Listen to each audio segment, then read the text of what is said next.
Hello everyone, welcome to Study IQ. Study IQ के इस video में हम करेंगे 24 अक्टूबर के करंट अफेयर। और आज संयुक्त राष्ट्र संघ यूनाइटेड नेशंस के 75 साल पूरे हो गए हैं, क्योंकि 24 अक्टूबर को हम यूनाइटेड नेशंस डे मनाते हैं। तो आज 75th एनिवर्सरी है यूनाइटेड नेशंस की। तो चलिए हम शुरू करते हैं क्वेश्चन। निम्नलिखित मंत्रालयों में से किसने लाइफ इन मिनिएचर नाम का एक परियोजना शुरू करी है? लाइफ इन मिनिएचर क्या होता है? देखिए, आप जानते हैं भारत का राष्ट्रीय संग्रहालय यानी नेशनल म्यूजियम कहाँ पे है? नई दिल्ली में। नेशनल म्यूजियम बहुत बड़ा है, दिल्ली में है, और बहुत ही ज़्यादा दुर्लभ तस्वीरें, चित्रकारी यहाँ पे है। ठीक, बहुत सारी पेंटिंग्स हैं यहाँ पे। लेकिन अब कोरोना वायरस का समय है, तो इसमें आप कोई संग्रहालय तो विजिट कर नहीं सकते। तो गूगल आर्ट्स एंड कल्चर ने क्या किया है? गूगल आर्ट्स एंड कल्चर ने इन पेंटिंग्स को पूरी तरह से डिजिटल बना दिया है। आप अपने हिसाब से गूगल आर्ट्स एंड कल्चर की वेबसाइट पे जाइए, इन तस्वीरों को देखिए, इनसे सीखिए। ये हमारे इतिहास की सबसे जिसे बोलते हैं प्रतिष्ठित, सबसे महत्वपूर्ण चित्रकारिता यहाँ पे आपको मिल जाएगी। इस प्रोजेक्ट का नाम रखा गया है लाइफ इन मिनिएचर। ये हमारी संस्कृति को बचाएगा, उसको डिजिटल बनाएगा। तो ये हमारे संस्कृति मंत्रालय ने शुरू करा है। इसमें गूगल आर्ट एंड कल्चर के साथ मिलकर हमारी जो पेंटिंग्स हैं नेशनल म्यूजियम नई दिल्ली की, उनको डिजिटल बनाया जाएगा। मिनिएचर वर्ड का मतलब होता है छोटा। ठीक है, तो पेंटिंग बहुत बड़ी होती है। आप वेबसाइट के ऊपर अपने हिसाब से उसको देख सकते हैं। हमारे संस्कृति मंत्री हैं प्रहलाद पटेल, और प्रहलाद पटेल ने ही इस प्रोजेक्ट की शुरुआत करी है। और हमारा संस्कृति मंत्रालय एक कारण से और भी न्यूज़ में था। संस्कृति मंत्रालय हमारा एक चीज़ और कर रहा है। एक देश है मंगोलिया, हमारा देश है, हमारा दोस्त है मंगोलिया। तो मंगोलिया में बुद्ध धर्म के लिखे हुए अभिलेख जो कंजूर लिपि में लिखे गए हैं, उनको ट्रांसलेट भी कर रहा है। बुद्ध धर्म के, क्योंकि मंगोलिया में बुद्धिस्ट बहुत हैं, तो मंगोलिया में बुद्ध धर्म के लिखे हुए जो अभिलेख हैं, जो एडिक्ट हैं, जो कंजूर लिपि में लिखे गए हैं, उनका ट्रांसलेशन भी जो है वो हमारा संस्कृति मंत्रालय कर रहा है। और हमारे पर्यटन मंत्री भी हैं प्रहलाद पटेल। इनकी कॉन्स्टिट्यूएंसी है डामोह। और हमारे संस्कृति मंत्रालय में सचिव कौन है? सेक्रेटरी कौन है? राघवेंद्र सिंह। तो राघवेंद्र सिंह जो है ये सेक्रेटरी हैं हमारे मिनिस्ट्री ऑफ कल्चर में। गिरनार रोपवे ये हाल ही में खबरों में रहा। ये गुजरात के किस जिले में है? इस पे मैंने एक अलग से वीडियो बनाया है। मैं यूट्यूब चैनल पर दोबारा वीडियो बना रहा हूं आजकल। तो गिरनार रोपवे जूनागढ़ में है। एक्चुअली एक पहाड़ है काफी ऊंचा, जिसको बोलते हैं माउंट गिरनार।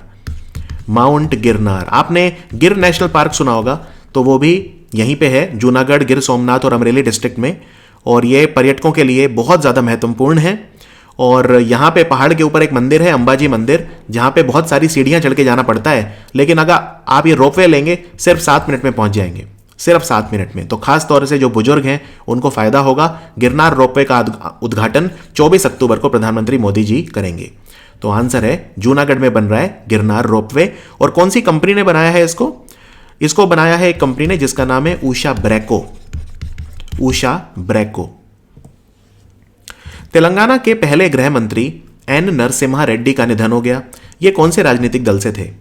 देखो, तेलंगाना जब से बना है वहां पे एक ही पार्टी राज कर रही है, और उसका नाम है तेलंगाना राष्ट्र समिति यानी टीआरएस। तो इसी पार्टी के थे ये, और इनकी मृत्यु अभी अभी हो गई।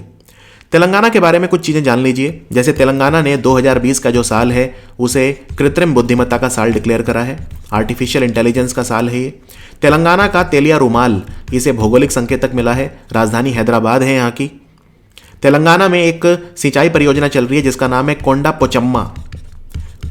पोचम्मा, गोदावरी नदी पे। एक यहाँ पे कालेश्वरम परियोजना भी चल रही है, जिसपे राष्ट्रीय हरित प्राधिकरण ने सवाल उठाए हैं। तो कालेश्वरम परियोजना और कोंडा पोचम्मा दोनों तेलंगाना की हैं। फिर तेलंगाना में कुछ वन्य अभयारण्य भी हैं, जैसे प्राणहिता वन्य अभयारण्य, मंजीरा वन्य अभयारण्य, किन्नर सनी वन्य अभयारण्य, अमराबाद और कवल 2 टाइगर रिजर्व भी हैं। फिर नेशनल पार्क भी हैं, जैसे Kasu Brahmananda Reddy national park, Mrugavani national park इत्यादि, ये सब भी हैं। तो तेलंगाना से बहुत क्वेश्चन आते हैं। और गुजरात में भी आपको 1-2 चीज़ें और बता दूं। जैसे गुजरात में एक स्कीम स्टार्ट हुई है जिसका नाम है किसान सर्वोदय योजना। किसान सर्वोदय योजना का उद्घाटन भी 24 अक्टूबर को प्रधानमंत्री मोदी जी करेंगे। और इसमें बेसिकली क्या है, किसानों को 8-8 घंटे के अंतराल में बिजली मिलेगी, जिससे सबको मिल सके। ठीक है, क्योंकि दिन के समय में बिजली की डिमांड ज़्यादा होती है। तो दिन के समय उसको जो समय है उसको बांटा जाएगा 2 हिस्सों में 8-8 घंटे के। तो सुबह 5 बजे से रात के 9 बजे तक किसानों को बिजली मिले, ये सुनिश्चित किया जाएगा किसान सर्वोदय योजना में। अंतर्राष्ट्रीय हकलाहट जागरूकता दिवस का विषय क्या था? हकलाना होता है जब आदमी अटक अटक कर बोलता है, जब वो स्पष्ट रूप से नहीं बोल पाता। और दुनिया में 7 करोड़ लोग ऐसे हैं जो हकलाते हैं, यानी 70 मिलियन। तो ये कोई छोटी समस्या नहीं है। याद रखिए, इस बार इसका जो थीम है, जो विषय है, वो है journey of words, resilience and bouncing back, यानी शब्दों की यात्रा, रिजिलियंस एंड बाउंसिंग बैक, ये है इसका थीम। और ये मनाया कब जाता है, किस दिन मनाया जाता है? ये हर साल 22 अक्टूबर को मनाया जाता है, जिससे हम हकलाने की बीमारी को लेकर जो समस्याएं हैं उनका निवारण कर सकें, उनके बारे में जागरूकता फैला सकें। वर्तमान में किस शहर में भारत का सबसे लंबा BRTS नेटवर्क बना है? पूरे भारत देश का सबसे लंबा BRTS नेटवर्क बना है सूरत में। सूरत जो है वो तापी नदी के किनारे है, साउथ गुजरात में है। सूरत जो है हीरों के लिए फेमस है, इसे भारत का हम डायमंड सिटी भी बोलते हैं। सूरत के पास एक जगह है हजीरा। हजीरा में लार्सन एंड टूब्रो कंपनी ने फैक्ट्री भी लगाई है बंदूकें बनाने की, ठीक है, तो ये भी आप याद रखिए। और BRTS क्या होता है, मैं आपको ये समझाता हूं, अब ये ध्यान से समझिए। BRTS इसको बोलते हैं बस रैपिड ट्रांजिट सिस्टम। जैसे आपने मेट्रो सुना होगा, तो मेट्रो क्या है? मेट्रो भी तो रैपिड ट्रांजिट सिस्टम है। मेट्रो को MRTS बोलते हैं क्योंकि वो मास रैपिड ट्रांजिट सिस्टम है। बस का है तो BRTS बोलते हैं। अब BRTS ये होता है कि बसें चलाने के लिए अलग से सड़कें होती हैं। जैसे अगर आप अहमदाबाद गए हो अगर गुजरात में, तो अहमदाबाद शहर में बसों के लिए अलग रास्ता है, उस पर सिर्फ बसें चलती हैं, गाड़ियां नहीं चलती। इसके 2 फायदे हैं। एक तो बसें जो हैं उनमें किसी तरह का कोई इंपीडिमेंट नहीं आएगा, कोई रुकावट नहीं आएगी, तो हमारी जो यात्रा है वो ज़्यादा स्मूथ हो जाएगी। दूसरी एक चीज़ और होती है, अगर कहीं पे ट्रैफिक है भी तो बसों को प्राथमिकता दी जाती है। इसे बोलते हैं BRTS प्रोजेक्ट, ठीक है। अब 200 करोड़ रुपए की लागत से सूरत में 2 जगह है, एक का नाम है कुंभरिया और एक है कडोडोरा। तो कुंभरिया से लेके कडोडोरा तक BRTS कॉरिडोर बना है, 108 किलोमीटर लंबा, यानी 108 किलोमीटर का रास्ता ऐसा है जिसपे सिर्फ बसें चलेंगी। तो उससे जो जर्नी है वो बहुत ज़्यादा स्मूथ हो जाएगी, आसान हो जाएगी और हमारी उत्पादकता भी बढ़ेगी। तो ये सूरत में बना है भारत का सबसे लंबा BRTS प्रोजेक्ट। और गुजरात में और भी चीज़ें बन रही हैं, जैसे अगर मैं गुजरात की बात कर ही रहा हूँ यहाँ पे, तो आपको मैं बता दूं क्योंकि ये बार बार आपको रिपीट करना पड़ता है। सौंफ के लिए जो पार्क बना है वो कहाँ बना है? बनासकांठा में। सौंफ के लिए पार्क बना है, ऑर्गेनिक सीड स्पाइस पार्क बोलते हैं जिसे, ऑर्गेनिक स्पाइस सीड पार्क। और एक बना है जीरे के लिए, कुमिन के लिए, वो बना है पाटन जिले में, पाटन।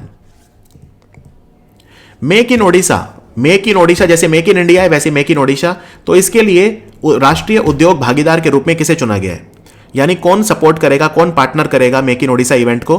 तो ये है FICCI, federation of Indian chambers of commerce and industry, ये पार्टनर होगी मेक इन ओडिशा की।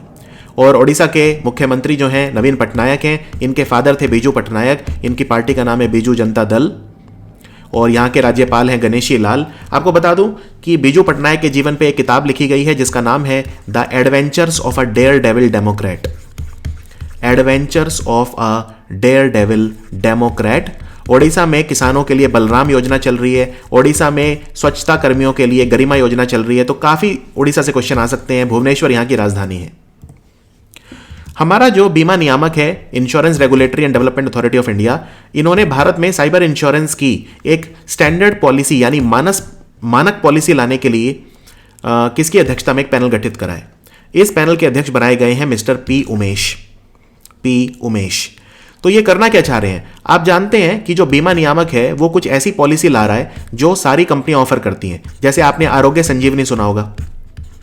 आरोग्य संजीवनी एक ऐसी बीमा पॉलिसी है जिसे भारत की सारी इंश्योरेंस कंपनी दे रही हैं। यह इसलिए किया गया है क्योंकि बहुत सारी इंश्योरेंस कंपनियां फ्रॉड करती हैं। जो इंश्योरेंस कंपनी का एजेंट है वो आपके घर आके कुछ बोलता है लेकिन पॉलिसी में कुछ और लिखा होता है, तो ग्राहक जो है वो ठगे ना जाएं, इसीलिए एक स्टैंडर्ड पॉलिसी होती है जो हर कंपनी को देनी होती है। अब यही चीज़ साइबर इंश्योरेंस में भी वो करना चाह रहे हैं, तो इसके लिए पी उमेश कमेटी का गठन किया गया है। इससे पहले भी इरडई ने कई कमेटी बनाई है जो आपके एग्जाम के लिए इंपॉर्टेंट है, जैसे प्रवीण कुटुंबे कमेटी। प्रवीण कुटुंबे कमेटी बनी थी हमारी जो इंश्योरेंस कंपनी है उनमें शासन को इंप्रूव करने के लिए, यानी कॉर्पोरेट गवर्नेंस के लिए। फिर भारत में ड्रोन इंश्योरेंस के लिए कमेटी बनी थी जिसका नाम था अनजान दे कमेटी। अनजान दे कमेटी इसलिए बनाई गई थी कि भारत में हम चेक करें कि क्या वास्तव में हम ड्रोन इंश्योरेंस जो है भारत में दे सकते हैं। और एक कमेटी और बहुत इंपॉर्टेंट है, जो रोड कॉन्ट्रैक्ट होते हैं भारत में, सड़कें बनाने के कॉन्ट्रैक्ट दिए जाते हैं, उनके श्योरिटी बॉन्ड्स के लिए बनी थी। उस कमेटी के अध्यक्ष थे जी श्रीनिवासन। तो जी श्रीनिवासन कमेटी भी काफ़ी इंपॉर्टेंट है। इरडई का हेडक्वार्टर हैदराबाद में है और इरडई के चेयरमैन है सुभाष चंद्र खुंटिया। यहाँ पे आपको मैं ये भी बताना चाहूँगा कि भारत की 3 कंपनियाँ ऐसी हैं इंश्योरेंस की जिन्हें कहते हैं टू बिग टू फेल, इतनी बड़ी है कि ये फेल नहीं हो सकती। इन्हें domestic systemically important insurance company कहा जाता है। जैसे हमारे डोमेस्टिक सिस्टमिकली इंपॉर्टेंट बैंक होते हैं, जैसे भारत में 3 बैंक हैं, आईसीआईसीआई, एसबीआई और एचडीएफसी, इनको मिला हुआ है status too big to fail. अब इंश्योरेंस कंपनी भी आ गई हैं, एलआईसी, जीआईसी और एनआईएसीएल। तो यानी कि लाइफ इंश्योरेंस कॉर्पोरेशन हो गई, जनरल इंश्योरेंस कॉर्पोरेशन हो गई और न्यू इंडिया इंश्योरेंस कंपनी, ये 3 हैं, इतनी बड़ी कि फेल नहीं हो सकती। नासा ने ओसिरिस रेक्स अंतरिक्ष यान ने सफलतापूर्वक किस शुद्ध ग्रह की सतह को छुआ और इस शुद्ध ग्रह के चट्टानों के नमूनों को एकत्रित करा। देखो ये मिशन कितना इंटरेस्टिंग है।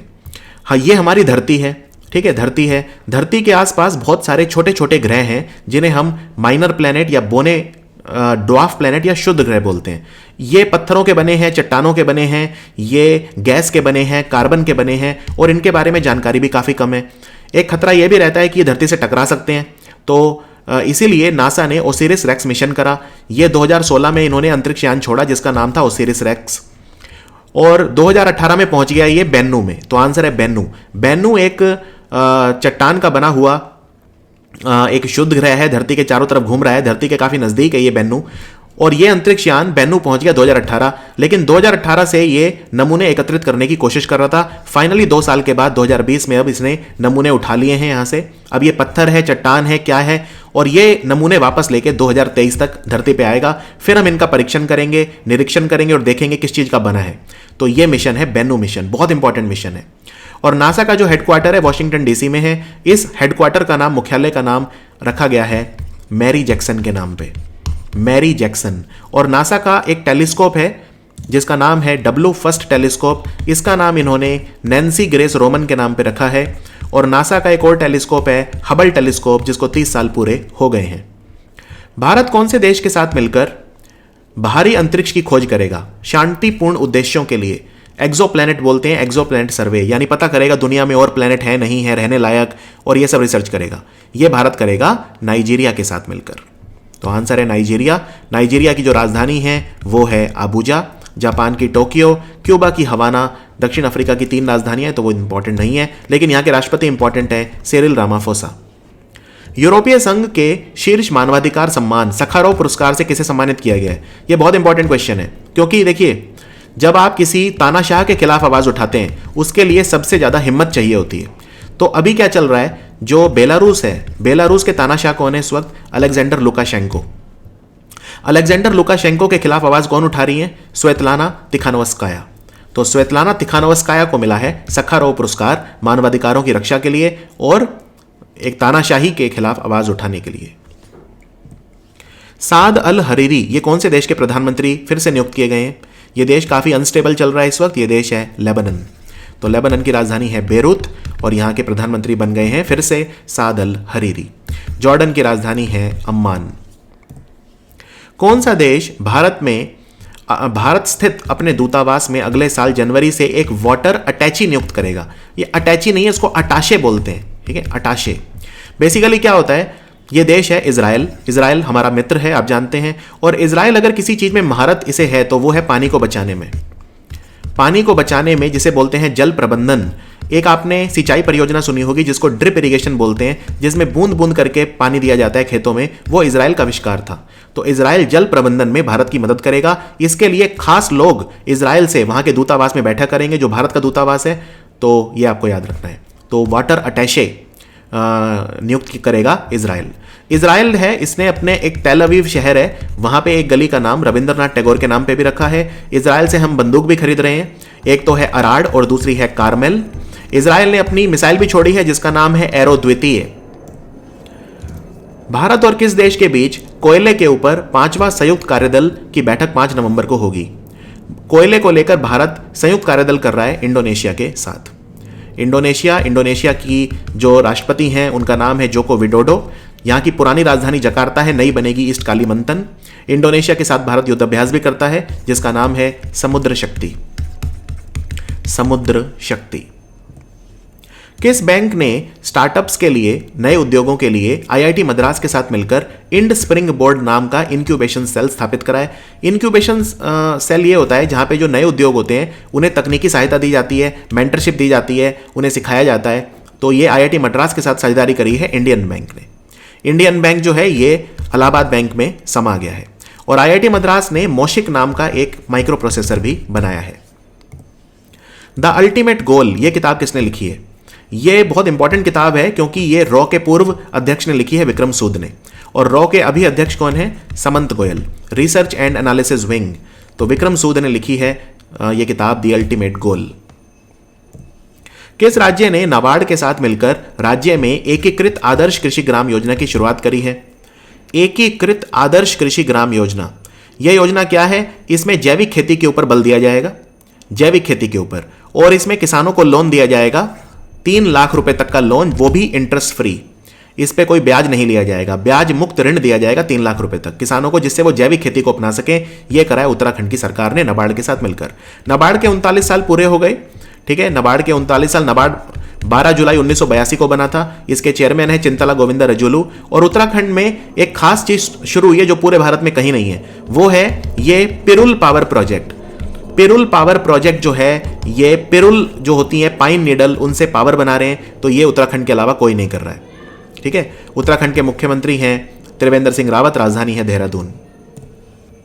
वेगा कंपनी पर्सनल ग्रूमिंग है, शेविंग क्रीम आती है इनकी, ट्रिमर वगैरह आते हैं। इन्होंने अपना ब्रांड एम्बेसडर कैसे बनाया है? तो इन्होंने बनाया है रोहित शर्मा को। रोहित शर्मा बने हैं ब्रांड एम्बेसडर इस कंपनी के। Fall again rise again, fall again मतलब गिरो और दोबारा उठो, फॉल अगेन राइज अगेन।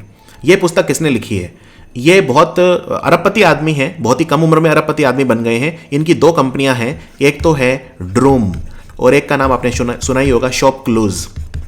ये दोनों कंपनी $1 अरब से ज्यादा की कंपनियां हैं। तो ये दोनों कंपनी बनाई है संदीप अग्रवाल ने। तो संदीप अग्रवाल ने किताब लिखी है फॉल अगेन राइज अगेन।